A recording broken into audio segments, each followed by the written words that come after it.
جی جیسا کہ ہمارا موضوع جاری تھا اور طریقے استقلال کے کچھ لوگوں سے ہماری بات ہوئی، بات کرتے ہیں رحمت وردک صاحب سے کہ کیا وہ الائنس کریں گے کسی پارٹی کے ساتھ، اس کے ساتھ ساتھ تحریک انصاف میں جو ہے ضم ہونے کی باتیں تھی وہ بھی ابھی بے بنیاد لگ رہی ہیں، مزید تصدیق کرتے رحمت وردک کیا کہیں گے اس حوالے سے کہ جو یہ کہا جا رہا ہے کہ ضم ہو گئی تحریک انصاف میں، اس حوالے سے؟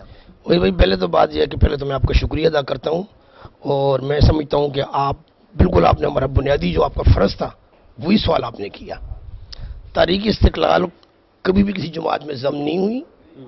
آپ الیکشن کمیشن کے ویب سائٹ پہ جائیں تو آپ کو پتہ لگ جائے گا کہ تحریک استقلال کا صدر کون ہے۔ 2001 میں میرے قائد محترم ایئر مارشل محمد اظہر خان نے تحریک استقلال چھوڑ کر اپنے بیٹے کی جماعت عمر خان کی جماعت قومی جمہوری پارٹی میں شامل ہو گئے تھے۔ یہ ہماری بڑی بدقسمتی، ہم نے بڑی جدوجہد کی تھی اور ہم اس قائد پہ فخر کرتے تھے، پہلے بھی آج بھی کرتے ہیں۔ لیکن میرے خیال سے وہ کہتے ہیں نا کہ آخری عمر میں بچوں کے ذریعے اپنا باپ قابو ہو جاتا ہے۔ میرے قائد سے یہ ہوا کہ ایک بیٹے نے اس کو مشرف کی حمایت میں آمادہ کیا اور دوسرے بیٹے نے اس کو پی ٹی آئی پہ آمادہ کیا۔ یہ بہت بڑی بدقسمتی ہے۔ پی ٹی آئی جس جماعت کا نام ہے، میں نے اس کے ساتھ بڑی جدوجہد کی۔ جب وہ ڈرون حملوں کے خلاف کوئی کرتا تھا، دھرنا دیتا تھا، تو اس میں جاتا تھا تحریک استقلال کے نام سے۔ جب میں پشاور میں گیا اور ادھر میرے سے پہلے عبداللہ گل نے تقریر کی، اور جب مجھے بلایا گیا تو میں سمجھ گیا تھا کہ یہ حمید گل کا بیٹا ہے۔ تو میں نے اسی وقت کہہ دیا تھا کہ میں عمران خان 2-3 باتیں کرتا ہوں، آپ کو بری تو لگیں گی، لیکن میں نے کہا یہ جو شخص حمید گل کا بیٹا ہے، تو حمید گل نے تو ہمیں یہاں پہنچایا ہے افغانستان کی جنگ میں، اور آپ دھرنے دے رہے ہیں ڈرون حملوں کے خلاف، تو یہ جو لوگ دیکھیں گے۔ یعنی کہ آپ کا مین مقصد یہ ہے کہ عمران خان کے ساتھ بیٹھنے والے لوگ جو ہے وہ بھی آپ کو پسند نہیں تھے، اور ان کا منشور جو ابھی منشور ہے خان صاحب کا، اس لیے آپ نہیں ان کے ساتھ بیٹھے؟ یہ منشور تو نظریہ ہوتا ہے۔ میں نے اس سے پوچھا کہ آپ ذریعہ اصلاحات کریں گے؟ کہتے نو۔ میں نے کہا انتخابی نظام میں تبدیلی کرو گے؟ کہتے نہیں۔ تو میں نے کہا پھر تو یہ 15 کروڑ خرچ کریں۔ عمران خان صاحب کے ساتھ بھی تو وہی لوگ بیٹھے نا جو کل تک دوسری پارٹی میں تھے، کبھی تیسری پارٹی میں۔ بدقسمتی ہے کہ کراچی میں جلسہ ہوا، وہی آپ نے دیکھا کہ سٹیج پہ سارے وہ لوگ بیٹھے تھے، تو کیا تبدیلی لائے گا؟ خاک تبدیلی لائے گا؟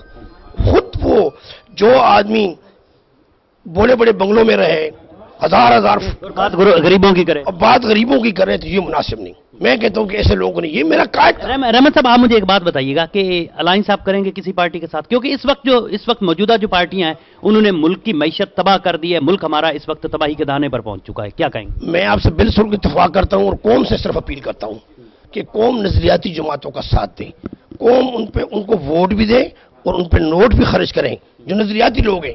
اگر قوم اپنی زندگی میں تبدیلی چاہتی ہے تو مفاد پرستی چھوڑے کہ تھانوں سے کون چھڑائے گا، فرض کون لائے گا، غنڈہ گیری سے کون چھڑائے گا۔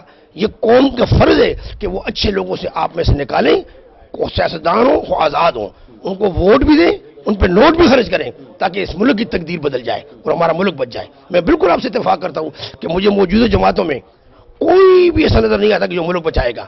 یہ آج دیکھیں کیا حالت ہے۔ قطر جاتا ہے ہمارا وزیر اعظم، طالبان اور امریکہ کے درمیان مذاکرات کر رہا ہے، اور جو ملک کے اندر باغی ہو رہے ہیں ان کے ساتھ مذاکرات نہیں کر رہا ہے، اسلام آباد میں بیٹھے ہوا ہے۔ بھائی میں اگر وزیر اعظم ہوتا، میں قتل کیوں نہیں ہو جاتا؟ میں کوٹے میں بیٹھا ہوتا، اور یہ جہاں بھی وہاں لوگ گئے باہر بیٹھے ہیں، بگٹی ہوا، مری ہوا، یا خان آف کلات کا بیٹا ہوا، میں ان کے پاس جاتا اور ان کو ملاتا۔ بات سمجھ نہیں آئی یہ کہ 63 سال ہو گئے ہمارے ملک میں کبھی جو ہے امریکن مرضی کے بغیر حکومت نہیں بنی ہے، تو پتہ نہیں خان صاحب کون سی حکومت بنائیں گے امریکہ کے بغیر؟ بھائی میری بات سنیں، کوئی سوچ سکتا تھا کہ ایم کیو ایم کو یہ ووٹ ملے گا؟ ایم کیو ایم کے ورکروں کو جو M N M P S پہ خرچ ہوتا ہے، ان کو لوگ ووٹ بھی دیتے ہیں، نوٹ بھی خرچ کرتے ہیں۔ ایک وقت آئے گا کسی ملک کے لیے عمر یہ اتنی ہے 62-63 سال، آدمی کی عمر بہت ہے، کسی ملک کے لیے نہیں ہے۔ میں سمجھتا ہوں کہ جہاں انقلاب آئے گا، انقلاب سے بچانے کے لیے ہماری جاگیرداروں کو، سرمایہ داروں کو سوچنا چاہیے کہ انہوں نے اس ملک کو تباہ کیا ہے، اور میں سمجھتا ہوں، میرا ایمان ہے کہ اس ملک میں میرے قوم انقلاب لائے گی۔ جی بالکل، سیاسی پارٹیوں کے رہنما انقلاب کی باتیں تو کر رہے ہیں، لیکن پتہ نہیں کون سا ایسا مسیحا آئے گا جو اس ملک کی عوام کی بہتری کے لیے سوچے گا۔